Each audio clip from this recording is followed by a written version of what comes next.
ఉత్తరప్రదేశ్ వారణాసిలోని ప్రసిద్ధ కాశీ విశ్వనాథ ఆలయంలో వేద గడియారం కొలువుదీరింది. ప్రాచీన భారతీయ చక్రవర్తి విక్రమాదిత్యుని కాలం నాటి కాలగణన సంప్రదాయాల స్ఫూర్తితో ఈ గడియారాన్ని తీర్చిదిద్దారు. ఆలయ ఆవరణలోని శంకరాచార్య చౌక్లో దీనిని ఏర్పాటు చేశారు.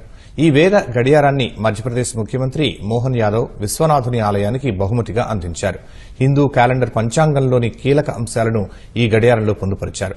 హిందూ ఖగోళ శాస్త్రంలో అత్యంత ప్రాముఖ్యత ఉన్న 27 నక్షత్రాల కదలికలను కూడా ఇది ఖచ్చితత్వంతో లెక్కిస్తుంది. ఈ గడియారం కేవలం సమయాన్ని సూచించడమే కాకుండా భక్తులకు ప్రాచీన హిందూ ఖగోళ విజ్ఞానాన్ని, అప్పటి కాలమాన వ్యవస్థను కళ్లకు కట్టినట్లు చూపుతుంది. భారతదేశ ప్రాచీన వారసత్వాన్ని పునరుద్దరించడానికి, దాన్ని మరింతగా ప్రోత్సహించడానికి ఇదొక గొప్ప అడుగు అని భక్తులు హర్షం వ్యక్తం చేశారు. కాశీలో చక్రవర్తి విక్రమాదిత్యుని జీవితం, ఆయన విశిష్ట వారసత్వాన్ని గౌరవిస్తూ 3 రోజుల పాటు నిర్వహిస్తున్న సాంస్కృతిక వేడుకల నేపథ్యంలో ఈ వేద గడియారాన్ని ఏర్పాటు చేయడం ప్రజలను విశేషంగా ఆకట్టుకుంటోంది.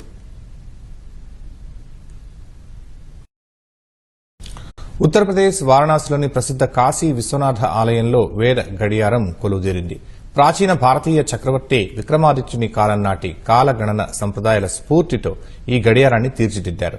ఆలయ ఆవరణలోని శంకరాచార్య చౌక్లో దీనిని ఏర్పాటు చేశారు. ఈ వేద గడియారాన్ని మధ్యప్రదేశ్ ముఖ్యమంత్రి మోహన్ యాదవ్ విశ్వనాథుని ఆలయానికి బహుమతిగా అందించారు. హిందూ క్యాలెండర్ పంచాంగంలోని కీలక అంశాలను ఈ గడియారంలో పొందుపరిచారు. హిందూ ఖగోళ శాస్త్రంలో అత్యంత ప్రాముఖ్యత ఉన్న 27 నక్షత్రాల కదలికలను కూడా ఇది ఖచ్చితత్వంతో లెక్కిస్తుంది.